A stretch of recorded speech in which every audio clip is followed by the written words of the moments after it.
All right, guys, as we enter into this study tonight, we're going to be looking at Isaiah chapter 42, 49, and 50. We're going to study three of the four servant songs found in the book of Isaiah. And Christy, thank you for leading us in prayer. Let's just jump into the study. I'm going to read the first 7 verses of Isaiah 42, but before I do, the question I would think you would have is the question I had, and that is this: why are these called songs? Why are these called the servant songs? Why aren't they the servant statements or the servant declarations? Well, the reason they're called songs is this, and I found this in it amongst other writings. But here's how I put it together: the idea. The 4 servant songs of Isaiah are a collection of poems in the book of Isaiah. In the Hebrew Bible, they're poetry. And all 4 of these songs stand out within the other parts of the book of Isaiah because they all refer to this person called the servant. Now, the servant is capitalized by most people. It's capitalized in Bibles. For instance, in my New King James Version, it's capitalized. Who has something besides the King James? Tell me what Bible is, and is it capitalized? Yes, sir. It's the Christian Standard Bible. Okay, the Christian Standard does not capitalize it. Yes, Anybody else? does. Which one? The NIV. So the New International Version does capitalize the word servant. And New King James. And which is I'm using does, and I bet the King James does. Is anybody in King James only? I can switch up. You don't have to. I'm just It is wondering. not capitalized in King James. Isn't that interesting? So it's not capitalized in the King James, but it is in other translations. American Standard. No, just King James. He asked for King James. Holman Christian Standard Bible Incorporated is also capitalized. There's a lot of words in that one. So anyway, all right, good. So let's look at Isaiah. So these poems are called songs because they're written in the poetic style of the Hebrew people, and they were most likely sung. Now, I don't know if you know this, but to have a bar mitzvah, you have to memorize the Torah, the first 5 books of the Bible. You have to memorize them, and I don't know how. Honestly, I really don't know how. That's just insane. Maybe it's an American thing that we're just not as we're not memory driven. Maybe we're more just read it or grasp it, but not really memorize it. But so that's by the age of 13, they had to memorize it. But the reason I bring that up is because the way they memorize it is they put it to music. And that really does help your memory. That's why you remember lyrics of a song, but you can't remember something you've read, because something about tunes, music, and words together make it stick. As a matter of fact, one of the great apologists that I've heard, and there's many of them I've heard, but this particular one said, in his study, he said, you can write, he says, someone once declared, a musician once declared that, hey, all you people in legislature, you can write the laws of the country, but the people that listen to my music will do what I say, because my music will stick with them longer than your words will.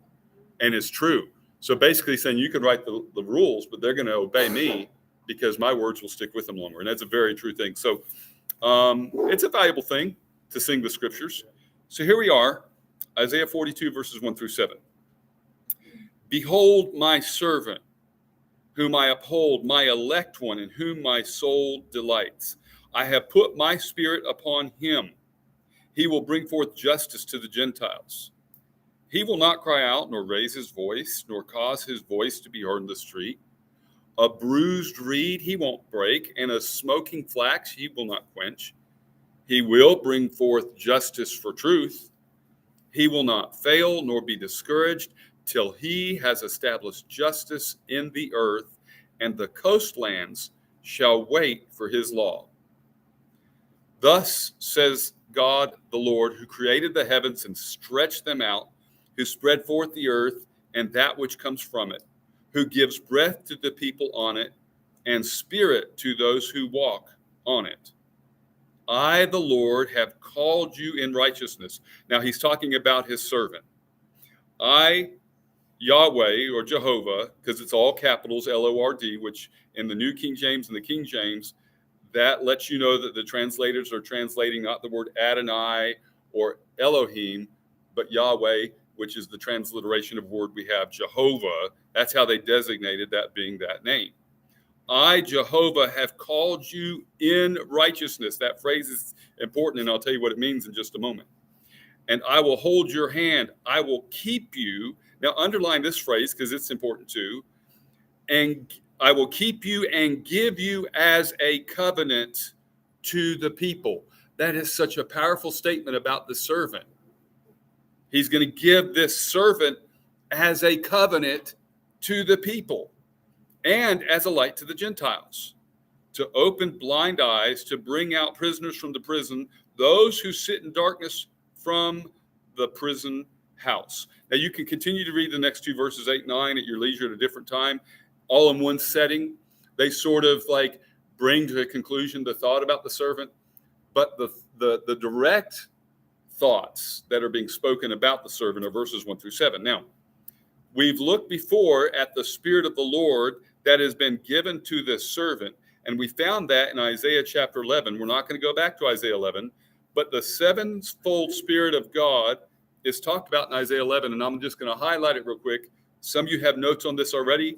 If not, you can watch this because it's going to be live and it's going to be recorded and saved, and then you can jot down the notes later. So I'm not going to repeat this, but I'm going to give you the sevenfold Spirit. First of all, it's the Spirit of the Lord, which means the same Spirit of God is going to be in the servant of God. Not two different spirits and not a piece of me. It's not like God says, I'm going to give a piece of me over. No, I'm giving myself to you.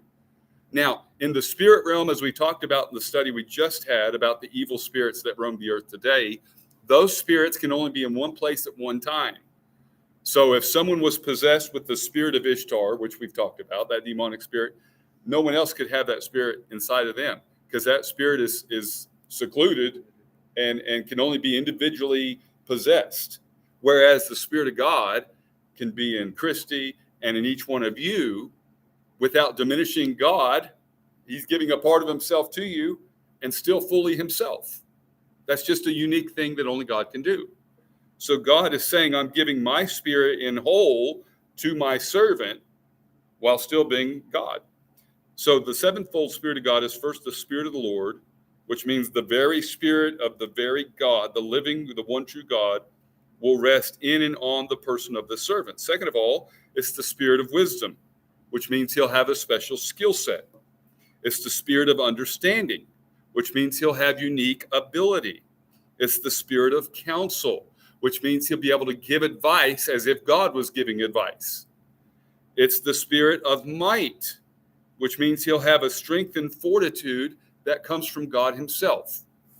Then it will be the Spirit of knowledge, which means he'll have perception and discernment that only God has. And then finally, it's the Spirit of fear, which means there will be an awe and a reverence about this person because the Spirit of God will be in this person. Now, let's stop there for just a moment because here's the practical application for every one of us and everyone that watches this video. Here's the practical application of this truth. The book of Zechariah says, not by power, nor by might, but what? But by my Spirit, says the Lord of hosts. God never intended for us to try and live the Christian faith in our own power and to rely on our own strength to do what God's called us to do. Now, does that mean we have no power and strength? No, but that means what we have is given to him as a sacrifice, as a gift, Romans chapter 12. We give what we have to God. He takes it and does something greater with it because we are giving ourselves to him. He takes it and uses it in a greater way than if we never gave it to him and we tried to do it for him, but on our own. Let me give you an example of that in the life of Jesus. Jesus was ministering to about 20,000 people at least. We know it's 20,000 because the context of the verses say that there was 5,000 men that were told to sit down in groups, organized, so they could be fed. If every man had one wife and two children, which is in any of the far or Near East countries, 2 children is not enough. I've tried to help out with that myself here in American culture with my 5. But in those cultures, 2 is like on the short end. You would have 5, 10, or more. Just starting out. Yeah, you're just getting your feet wet in this whole parenting thing. You're just getting warmed up. So we do the simple math of one husband, one wife, and 2 children. That's 20,000 people. That's on the short end of it. He's been speaking to them and giving them the truth of God's word. Because why? Because he has the Spirit to do that. He's giving them truth they would never have if he didn't speak it. Because Jesus, through the power of the Spirit of God that is in him as the servant, is giving truth that they would never have declared if God didn't have someone to do the declaring and people to receive the declaration. Okay? So in the day of Jesus, he wants to feed this crowd of people, and they don't have anything. And they start, all the apostles / disciples start, getting their wallets out and checking their credit. And I don't have any money left on my debit card. And I don't have any cash. And, we don't have any shekels. And they're like, we can get 200 penny worth of bread. And then Andrew says, hey, this little boy wants to share. This is a good start. It's a good start. He has 5 loaves and 2 fishes. And what does Jesus say? Oh, that's more than enough. That's plenty. Now, humanly speaking, it's never going to be enough. That wouldn't be enough to feed a grown man. I mean, my family can tell you, I try not to, but it's not hard for me to put it all away. When they don't finish up what they're eating, I finish it all up. Bring me your scraps, and let's go. And so for a grown man to eat 5 loaves and 2 fishes would not be hard. Jesus then blesses it, and in the power of the Spirit that is upon him as the servant, then disperses it. And not only does he feed the crowd, there's leftovers. A lot of them. That's the difference between doing things in your power, according to your wisdom, and relying on your strength, or as the servant in God's power, in God's strength, to do God's purposes.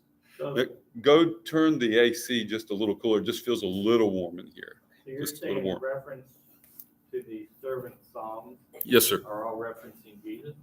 I'm going to go ahead and say that. In my book, I won't do that. But I've decided in this study, we can go ahead and start drawing that conclusion.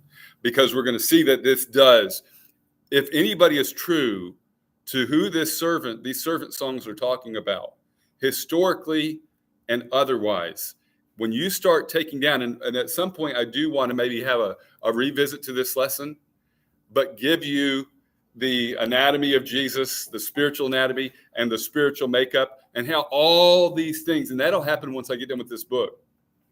I thought it referenced Paul. Did you really? Well, it can, because if we have his Spirit, it can reference you and me. And the other thing, Jesus was never in prison, but he was kind of, but Oh, like being imprisoned? yeah, because Paul, when he was in prison, it was quasi-prison. No, yeah. Well, sometimes it was real prison, but yeah. But he witnessed to the jailer and, Right. and other people, and it just sounds more like, Well, you're talking which song are you talking about, so people have context? 42 specifically. And which verse are you talking about specifically? Well, let's see. It talks about the Gentile. Okay, because he says he's going to bring out prisoners from the prison in verse 7. Right. Yeah. To bring out prisoners from the dungeon and those sitting in darkness from the prison house. But where it talks about the Gentiles also. Well, I think you are talking about another song, is what I was saying, because another song says that the servant will be imprisoned. But we'll get to that. I think it's 49 or 50. The coat and irons will wait for his instruction. Paul went to islands. Well, so what was Paul doing? He was fulfilling the servant's calling.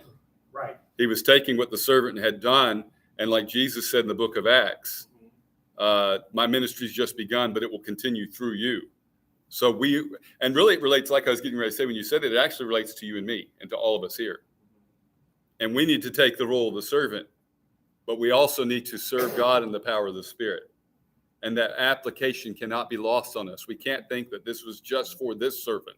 Yeah. He is what we call the prototype of what we all should be and become. Well, and then really the clincher to reference to Christ is, I will watch over you and I will appoint you to be a covenant for the people. And we're going to get to that because that is so powerful. Is like big time. It is big time. It is big time. So let's move to verse 2. So verse 1 talks about the Spirit being upon him. Verse 2, he will not cry out nor raise his voice nor cause his voice to be heard in the street. This speaks of the character and the disposition of the servant. And I like this phrase, he's not going to shout to be heard. Have you ever seen people do that when they get in an argument? They think, boy, if I just get louder and more boisterous, then my part of the argument will be right because I'm the loudest voice. How does God typically speak, though, throughout history? In a still small voice. When Elijah was up on the mountain, think about this. When he was up on the mountain, he saw earthquakes, he saw firestorms, he saw tornadoes. But those weren't how God was speaking to him. Those were God getting his absolute, all of his attention. He was doing all this to get his attention. And then in the silence, it was the still small voice of God that spoke. So God does things in a big way to get your attention, not to speak to you. Those are just attention grabbers. Now that he's got your attention, then he speaks to you in a still small voice. So this servant also embodies this truth of he will not shout to be heard. He's not going to make noise to get attention. And he's not going to be an attention seeker or a man pleaser. That's really being insinuated in this thought of he's not out in the streets beating his own drum and blowing his own horn, right? He's not doing that. It says he will not cry out, raise his voice, nor cause his voice to be heard in the street. Verse 3. Wait. Yes.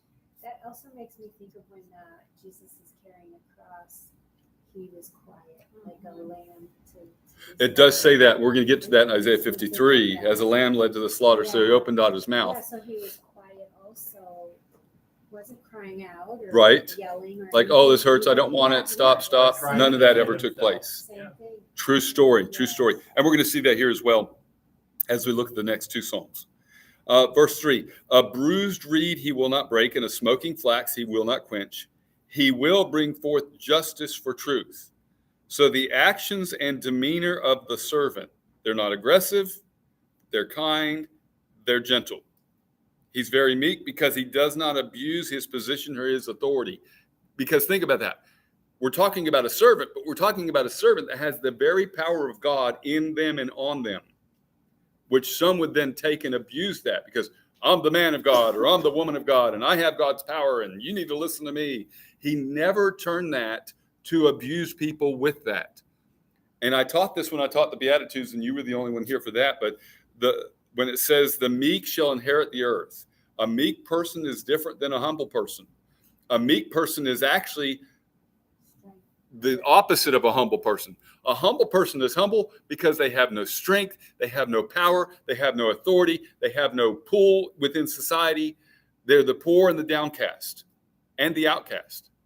They have nothing. So they're very humble because life has humbled them. The meek person is exactly the opposite. They've been given strength and authority and power, but they don't abuse it. They don't abuse it. They have it, but they use it rightly and righteously. And that's the difference between a humble person and a meek person. This servant is very meek because he has all this power, but he always acts with grace and kindness. And he's always looking out for the humble and lowly. It's a beautiful thing. That's why it says he will bring forth justice for truth. Because here's the thing. People that aren't getting justice is usually because someone has bent the truth.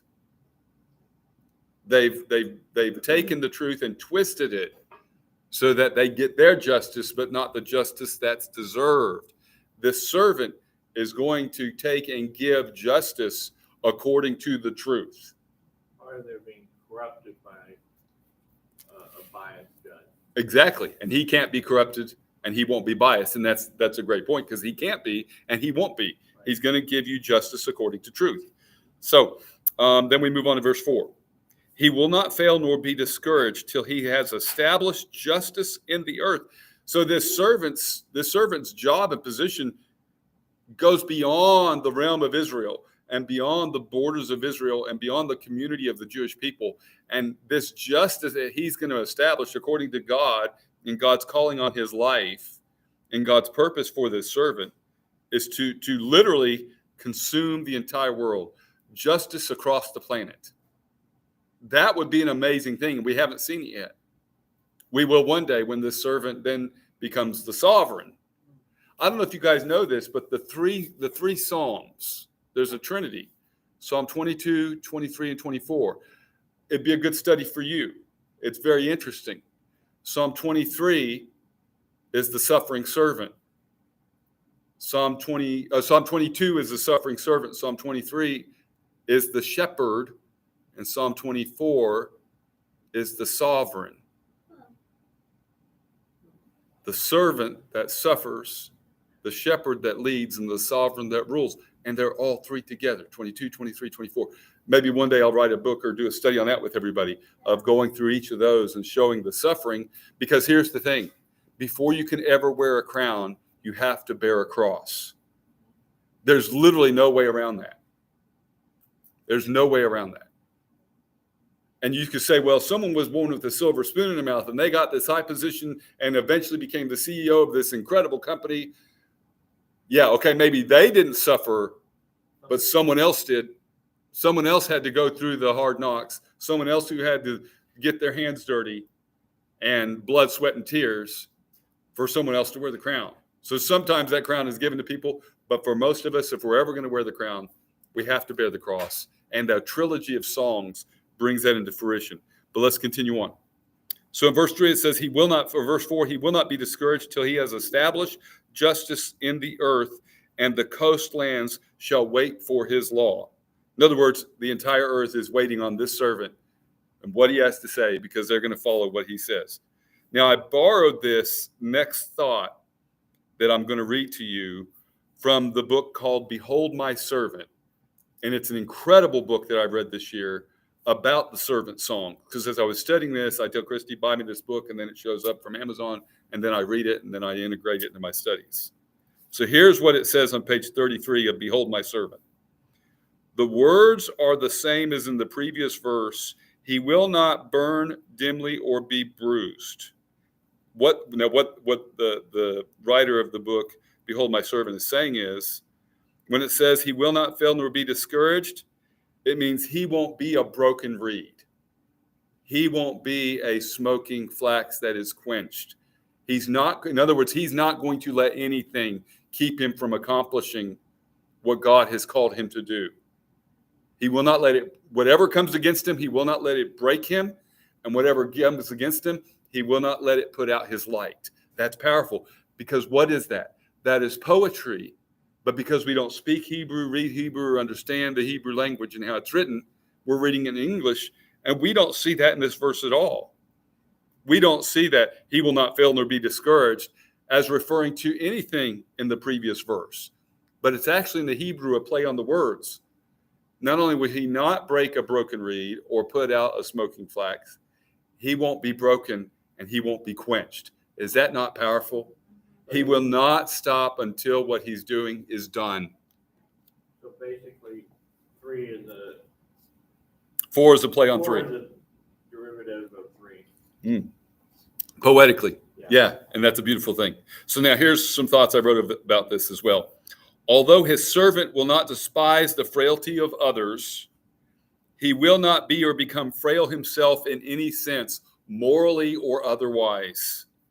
He will persevere in his character while also persevering on his mission.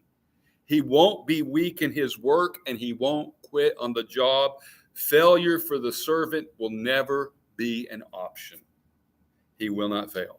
Literally, he will not. And we've heard stories that have of people that have persevered through horrible things because the end justified whatever they went through. They knew what was coming.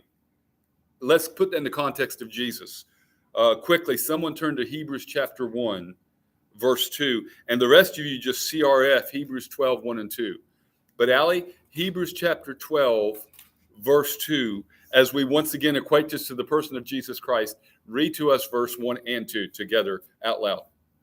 Therefore, since we have also such a large cloud of witnesses surrounding us, let us lay aside every weight and the sin that so easily ensnares us.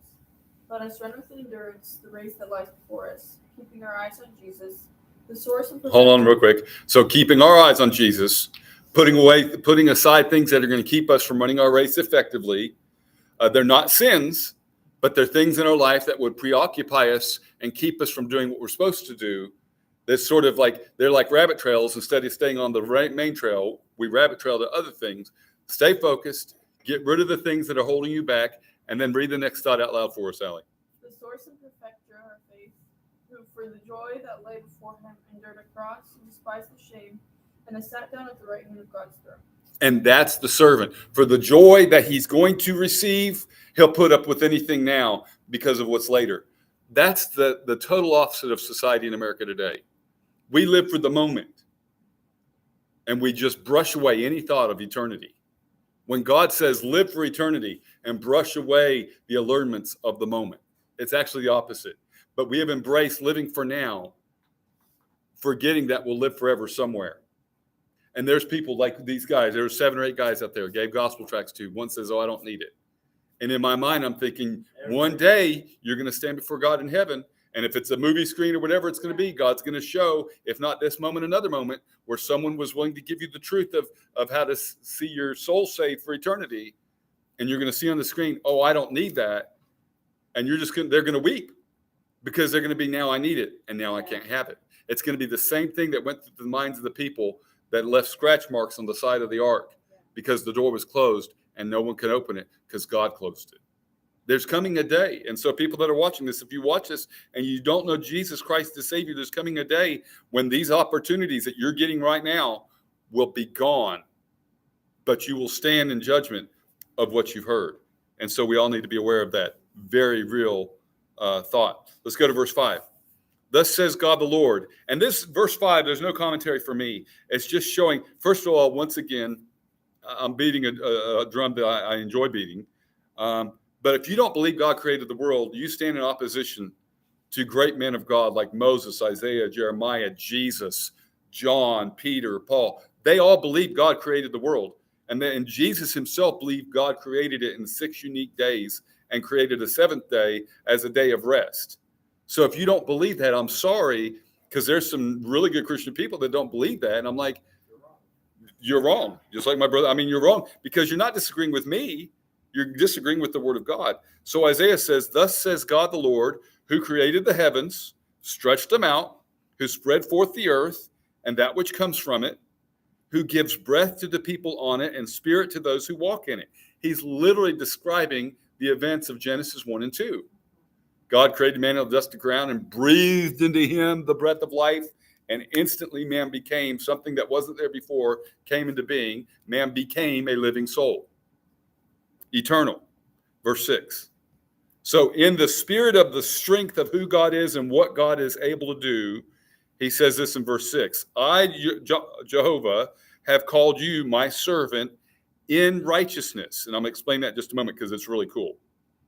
"And I will hold your hand. I will keep you and give you as a covenant to the people and as a light to the Gentiles." So let me give you what that's saying. The servant walks in the power of his God, and the servant also walks in the assurances that God's promises will be fulfilled. When it says in righteousness, it refers to the purpose of God, a steadfast and consistent purpose. So when it says I've called you in righteousness, it means I've called you and put you and integrated you into the plan that I have to save the world. This righteousness means my truth will be heard and my justice will be given. And I am giving you the power as the servant to make sure that it all happens and that my promises are fulfilled and my purposes are completed. So when it says in righteousness, it refers to the purpose of God as having a steadfast and consistent purpose in sticking to his promise and plan of redemption. And he's leading the servant in the consistency of this plan through his spirit to fulfill this purpose. Now, the servant is God's means to God's end. Because of the way covenants were made early in history, and you look at the Abrahamic covenant, you look at the Adamic covenant with Adam, and then the Noahic covenant, you see sacrifices were made, blood was shed, and it was always innocent blood. These animals that had been designated innocent by God, their blood was shed. Now, there's no truth to this that we can find, but I do believe the coats that Adam and Eve wore were the wool of lambs. I do believe God probably most likely killed a ram and clothed them. It just seems to fit the entire narrative of the rest of the scripture, but it never tells us that that's true. So that's just speculation. But he did sacrifice an animal on their behalf, an animal that had never done wrong, shedding the blood of that animal as a token offering so that they wouldn't suffer judgment, so they could be declared innocent because the lamb suffered for them. And so then they were clothed. And then some people say, well, it's very odd that they're running around naked in a garden. Well, it is, except for a husband and wife, number one. Number two, they're the only people on the planet at this point. But number three, sin leads us to see things differently. We don't even understand. What's that? They didn't have like a boutique on the corner. No. But it leads us to look at everything. They'd have to make it. We look at the world in tainted views because of sin. We don't see things purely. But Pastor Carter, who I love, the pastor that was the pastor up in New York and now is a president of a Bible college in Pennsylvania, Carter Conlon says it this way. He believes that though they were naked physically, like they didn't wear clothes, that the Shekinah glory of God clothed them. And I'm like, that is such an interesting thought. There's no proof in text of Scripture. That's just his feeling he gets as a student of the Word, that they were clothed in the glory of God. So in physically they were naked, but in reality they were clothed with the very glory of God. I just think that's a beautiful way to look at that. You know, whether it's true or not, I don't know, but it's a beautiful way to look at it. What's the Hebrew word for God provides? Isn't it Yahweh or? No, you're talking about Jehovah Jireh, God provides. It doesn't mean clothing. It actually means God. It means God is watching you to help you. It really doesn't mean provides as much. It means God is watching you so he can help you. It's a deeper meaning, but we like to give it a little catchphrase and teach it that way. But it actually goes deeper. It always goes deeper, which is exciting. I always thought it was all encompassing. It could be. It could be. God provides everything. Can you give me some more, Ben? So let's move on with this thought. But God provides, and maybe he's providing them clothing, like something to wear. Are not neat clothing. Right. And that's what I'm saying too, because of sin, we have this need now to cover up because we already have issues, and now sin complicates all of our issues in a greater way. So God, in sticking to his promise and plan of redemption, is leading the servant in the spirit in this purpose. Now, the servant is God's mean to God's end. He will be kept by God and then given as the covenant for God and for the people. He will be the covenant to the people and a light to the Gentiles. Bound in the person of the servant is the promise of hope and salvation based upon the thought that he is the covenant for the people. So the word covenant is the Hebrew word berit, B-E-R-I-T-H, berit, which means covenant. And it's basically a divine constitution or ordinance that comes with signs or pledges. So we're making this agreement, and now we're showing you how we're going to, how this agreement is going to be kept, or this is my pledge to keep it. Now, here's what's interesting. The root word for berit refers to cutting, because the way covenants were made originally in history were that animals were cut apart and sacrificed to seal the covenant. If you remember the Abrahamic covenant in particular, is very interesting. God comes to him saying, I made this covenant with you. And then he leads him like in a vision to where an animal has been cut up in half. And then a light, which represents God, walks through the middle of the halves. And basically, by walking through those, he's saying, I'm the one that's going to keep this covenant. And if I don't, I should be cut in sunder. Basically, I should be sacrificed if I don't keep my promise. Because that was the strength of the covenant. If you don't keep it, then what happened to this animal will happen to you. You will die by breaking the covenant. Does that make sense, what I'm saying? Mm-hmm. And so in the time of Abraham, when God made the covenant, the sacrifice was there, and Abraham was not asked to walk through it. In other words, he wasn't saying, Abraham, I want you to walk through by you promising to keep the covenant. I'm walking through saying, I'm going to keep it, and if I don't keep it, this should happen to me. That was God saying that. In other words, God says, I'm going to keep my word, and if I've said it, I'm going to do it. If I don't, this is what I deserve to happen to me. So when he's saying, I'm giving this servant as the covenant, he's saying it's based upon this servant and him as the sacrifice. It's already pointing to a sacrifice of the servant, that through him, this covenant will be kept. And it's just a beautiful picture of what's to come. So we see that that's found in the root word here.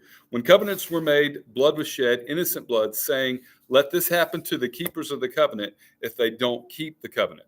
And it also says the servant will be a light to the Gentiles. The light really refers to the idea of the dawning of a day.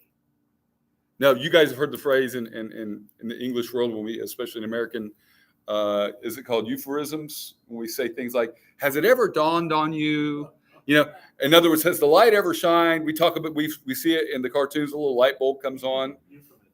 Yeah, euphemisms. So what it's saying there is, let the dawning of the day awaken you to the truth that's being declared. So this light to the Gentiles is saying it's going to be a new day for everybody, because the light will shine upon them and they'll have an understanding they've never had before. The light will bring them the truth. So when it's saying he's going to be a light, it literally means they will have the dawning of a new day come upon them. That can also go back to the psalm that says, this is the day that the Lord has made. We rejoice and be glad in it. Why? Because the truth has finally dawned upon us. That word dawned is the play on words. It's dawned upon us, like, aha, you know, wow, look at here. All right, so that's Isaiah 42. We're already 36 minutes deep, and we're only in the second psalm. Let's jump into the second song. Look at Isaiah 49 real quick. I'm just going to give you some highlights on 49. So we're going to read verses 1 through 7 in Isaiah 49. Listen, O coastlands, to me, and take heed, you peoples from afar. So we're already seeing a repetition of truth that's taking the truth that's previously spoken about the islands and the coastlands, and now it's going to all the world. The Lord has called me from the womb. This is the servant speaking.